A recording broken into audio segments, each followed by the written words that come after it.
안녕하세요. 오늘 저희와 함께 깊이 파고들어 볼 주제는 바로 앱러빈입니다. 앱러빈, 최근에 S&P 500 지수에도 편입되면서 이 기술 및 광고 업계에서 정말 뜨거운 관심을 받고 있는 기업이죠. 네, 맞습니다. 주목도가 확 올라갔죠. 그래서 이번 시간에는 앱러빈의 2025년 3분기 실적 발표 내용을 중심으로 한번 파헤쳐 보려고 합니다. 이 회사가 현재 어떤 성과를 내고 있는지, 또 어떤 핵심 전략을 가지고 있는지, 그리고 앞으로 어디로 갈지 그 방향성을 좀 명확하게 짚어보겠습니다. 특히 그 새로 나온 플랫폼이랑 AI 활용 전략, 이 부분 중요하죠. 네, 맞아요. 특히 그 새로운 광고 플랫폼 출시랑 인공지능, AI를 어떻게 쓰고 있는지 여기에 좀 주목하면서요. 당신께서 이 흐름을 이해하시는데 꼭 필요한 핵심만 딱 뽑아드리겠습니다. 자, 그럼 시작해 볼까요? 좋습니다. 네, 엠러빈의 이번 3분기 성적표는 뭐랄까 여러모로 진짜 주목할 만합니다. 우선 가장 기본이 되는 숫자들부터 좀 보죠. 매출이 14억 500만 달러를 기록했어요. 14억 달러요? 네, 이게 작년 같은 기간하고 비교하면 무려 68%나? 네, 68% 증가한 수치입니다. 주로 그 핵심인 게임 분야 광고 모델 있잖아요. 그게 업데이트되면서 크게 성장했다고 하더라고요. 68% 성장이라니. 와, 정말 놀라운 속도네요. 요즘 같은 시장 환경에서 이런 성장은 진짜 흔치 않은데 그 배경이 좀 더 궁금해지는데요. 단순히 게임 모델 업데이트 이것만으로 설명이 좀 부족할 것 같은데요. 맞습니다. 물론 그 모델 개선이 큰 역할을 했죠. 근데 그 밑바탕에는 엠러빈의 기술력, 그리고 시장 장악력 이런 게 깔려 있다고 봐야겠죠. 수익성 지표인 조정 EPS DA를 보면 더 명확해져요. 네네. 이게 11억 5,800만 달러. 이건 작년 동기 대비 79% 증가한 겁니다. 더 놀라운 건 조정 EBITI 마진율인데요. 마진율이요? 네, 82%에 달합니다. 82%. 82%요? 아니 매출의 80% 이상이 그냥 이익으로 남는다는 거잖아요. 이건 뭐 소프트웨어 기업 중에서도 정말 최상위권 아닌가요? 와, 어떻게 이렇게 높은 수익성이 가능한 거죠? 정확하십니다. 정말 업계 최고 수준의 수익성이죠. 그 운영 레버리지 효과 아시겠지만 매출 늘어날수록 고정비 부담은 상대적으로 줄어드는 고효과랑 함께 이번 분기에는 또 외환 관련 비용도 줄면서 수익성이 더 좋아졌어요. 아하. 그래서 직전 분기보다도 마진율이 1%포인트 더 개선됐습니다.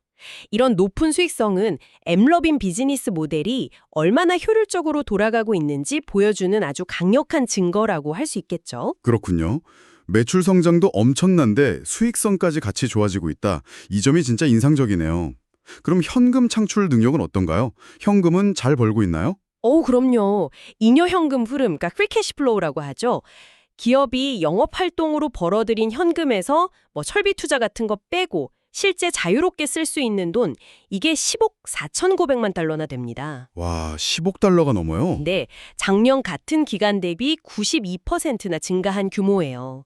이번 분기에 또 그 반기마다 지급하는 부채 이자 지급이 없었던 점도 긍정적인 영향을 미쳤고요. 분기 하나만에 10억 달러 넘는 현금을 그냥 확보했다는 거네요. 이야, 이렇게 쌓인 현금은 주로 어디에 썼을까요? 뭐 공격적인 M&A 같은 걸 좀 기대해 볼 수도 있을 것 같은데요. 네, 좋은 질문이십니다. 근데 실제로 보면 상당한 현금을 주주 가치 재고에 썼더라고요. 이 잉여 현금 흐름을 활용해서 약 130만 주 정도의 자사주를 5억 7,100만 달러에 사들였습니다.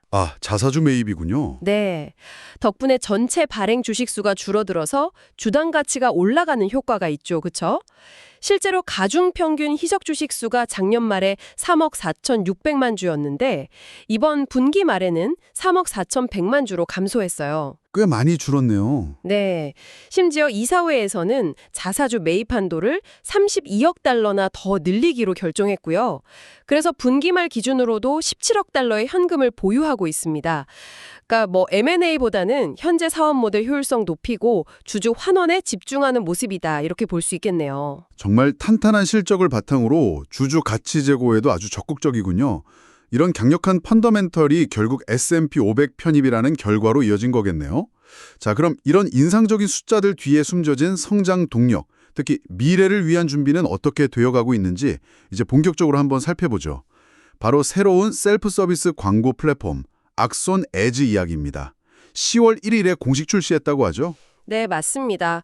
이 악손 에즈 플랫폼, 이게 앱너빈의 핵심 기술 중 하나인 악손 엔진 기반으로 만들어졌는데요. 뭐랄까, 다양한 종류의 광고주들이 직접 그리고 자동화된 방식으로 광고 캠페인을 만들고 관리할 수 있게 해주는 그런 셀프 서비스 도구입니다. 셀프 서비스? 그렇죠. 앱너빈이 기존의 그 게임 광고주 중심에서 벗어나서 더 넓은 광고주 기반을 확보하려는 그런 야심찬 계획의 핵심이라고 볼 수 있습니다. 출시 초기의 반응은 좀 어떤가요? CEO가 직접 언급한 내용이 있다고 들었는데요. 매주 50%씩이요? 네. 물론 아직 뭐랄까 전체 매출에서 차지하는 비중이 크게 의미 있는 수준은 아니다. 뭐 이렇게 선을 딱 긋긴 했어요. 그래도 초기 성장세 자체는 매우 긍정적으로 평가하는 그런 분위기입니다. 네네. 특히 강조한 부분은 출시 과정이 아주 순조로웠다는 점이에요. 심각한 버그나 고객 불만이 없었고 오히려 저품질 광고 계정을 효과적으로 걸러내는 데 성공했다. 뭐 이런 식으로 자신감을 보이더라고요. 초기 성장세는 가파르지만 아직은 추천, 그러니까 리퍼럴 기반으로만 운영한다고요?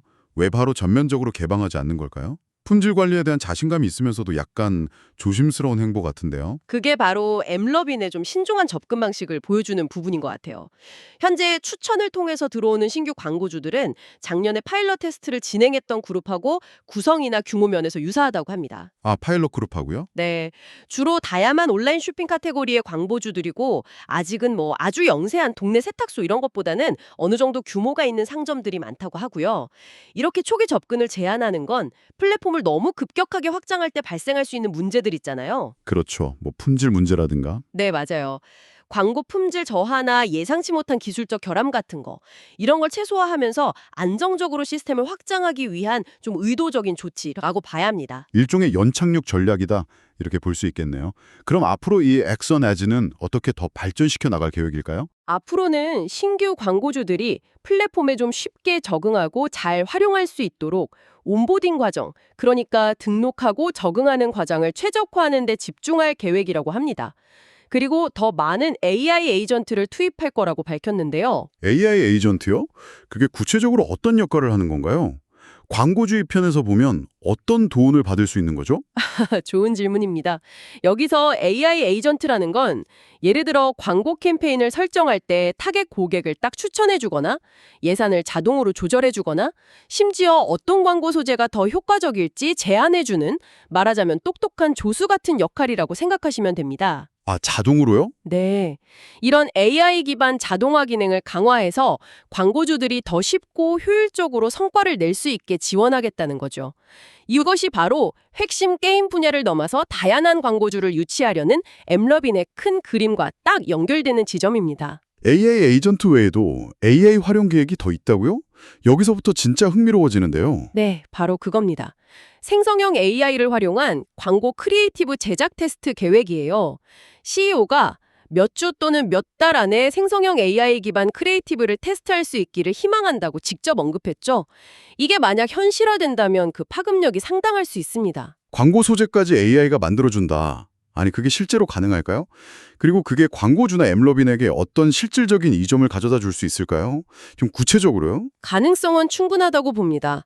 요즘 생성형 AI 기술 발전 속도 보면 정말 놀랍잖아요? 이게 가져올 잠재적 영향은 크게 한 3가지 정도로 볼 수 있을 것 같아요. 첫째는 광고 맞춤 제작. 맞춤 제작? 네, 수많은 사용자 개개인에게 최적화된 광고 문구나 이미지를 AI가 자동으로 생성해낼 수 있다면 사용자 반응률은 정말 극적으로 높아질 수 있겠죠. 둘째는 광고 인벤토리 확장입니다. 기존에는 사람이 직접 만들어야 했던 광고 소재를 AI가 대량으로, 그것도 다양한 버전으로 생성할 수 있다면 광고 지면을 훨씬 더 효율적으로 채우고 수익화할 수 있게 됩니다. 효율성이 높아지겠네요. 그렇죠. 그리고 셋째는 효율성 증대. 광고주 입장에서는 뭐 디자이너나 카피라이터 없이도 고품질 광고를 만들 수 있게 되니까 시간과 비용을 크게 절약할 수 있겠죠. CEO가 앱러빈 플랫폼의 평균 광고 시청 시간, 그게 한 35초 정도 되고 소셜미디어는 7초 정도 된다. 이 차이를 언급하면서 설명했다고요? 맞습니다. 소셜미디어에서 효과적인 짧은 광고 있잖아요. 그걸 앱러빈 플랫폼에 그대로 가져오면 효과가 떨어질 수밖에 없다는 거죠.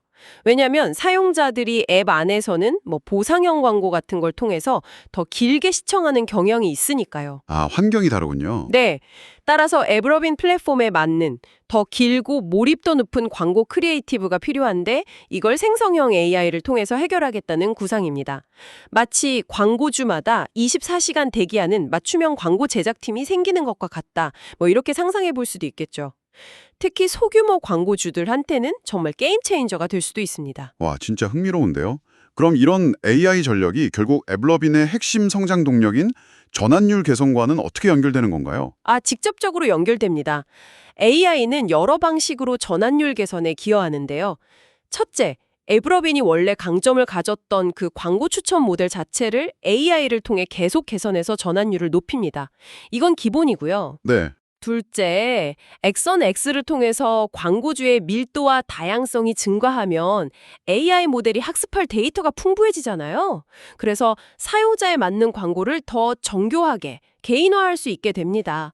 보여줄 광고 옵션이 많아질수록 최적의 광고를 매칭할 확률이 높아지는 거죠. 데이터가 많아지니까요. 그렇죠. 셋째는 방금 이야기한 생성형 AI. 이게 크리에이티브 제작의 병목 현상을 해결해주면 더 많은 고품질 광고가 유입되어서 전반적인 광고 효율이 올라가게 됩니다. 그러니까 광고주가 많아지고 다양해질수록 AI가 더 똑똑해지고 그 결과 모든 참여자의 성과가 좋아지는 그런 선순환 구조를 만들겠다. 이런 말씀이시네요. 바로 그겁니다.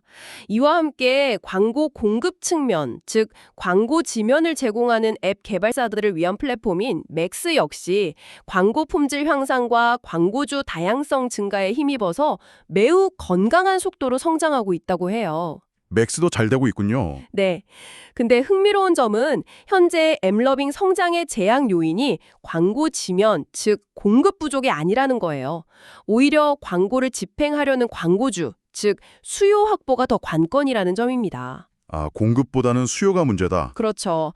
그러니까 더 많은 다양한 광고주를 엑선 에즈 플랫폼으로 유치하는 것이 지금 최우선 과제다. 이런 뜻이죠. 그래서 엑선에즈 플랫폼 홍보를 위해서 유료 마케팅도 테스트하고 있다고요? 그런데 아직은 좀 보수적이라면서요. 네, 유료 마케팅 테스트는 하고 있지만 아직은 그 규모나 방식을 좀 절제된 방식, 디스플린드 매너로 진행할 거라고 합니다. 무분별하게 마케팅 비용을 막 쏟아붓기보다는 효율성을 철저히 검증하면서 점진적으로 확장하겠다는 앱러빙 특유의 신중하고 데이터 중심적인 문화를 보여주는 대목이라고 할 수 있겠습니다. 직접 결제 시스템 도입에 대한 언급도 있었죠. 앱스토어 수수료를 피할 수 있는 방법인데 이건 효과가 좀 있나요? 얼마나 있을까요? 아직은 전체 실적에 큰 영향을 줄 정도는 아니라고 합니다. 하지만 장기적으로 봤을 때 만약에 앱스토어 수수료 인하가 정말 현실화된다면 인앱 구매 IAP가 주 수입원인 게임들의 고객 생애 가치, LTV라고 하죠. 이걸 약 20%까지 향상시킬 잠재력이 있다. 이렇게 언급했어요. 20%나요? 네. 게임 개발사들 입장에서는 수익성이 크게 개선되는 거고 그렇게 늘어난 수익의 일부는 또다시 광고비로 집행될 수 있으니까 앱러빈에게도 긍정적인 효과로 돌아올 수 있는 거죠. 자, 이제 해외 확장 전략이랑 다음 분기 전망도 좀 살펴보죠.